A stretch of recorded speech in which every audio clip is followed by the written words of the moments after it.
ترتيب الدوري المصري بعد فوز النادي الاهلي على وادي دجله 3-0.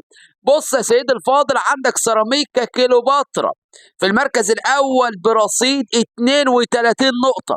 عندك بيراميدز في المركز الثاني برصيد 27 نقطه. عندك الاهلي في المركز الثالث برصيد 26 نقطه. عندك وادي دجله في المركز الرابع برصيد 23 نقطه. عندك يا معلم الزمالك في المركز الخامس برصيد 22 نقطة. عندك المصري في المركز السادس برصيد 20 نقطة. زد المركز السابع برصيد 20 نقطة. سموحة المركز الثامن برصيد 19 نقطة. انبي بيتساوى مع سموحة في المركز الثامن برصيد برضه 19 نقطة.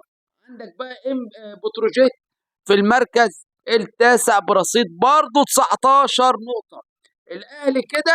الاهلي كده يا باشا مباراه في الثانيه هيمسك الدوري، خدها مني كمان مباراه الاهلي ما عادش هيمسك الدوري.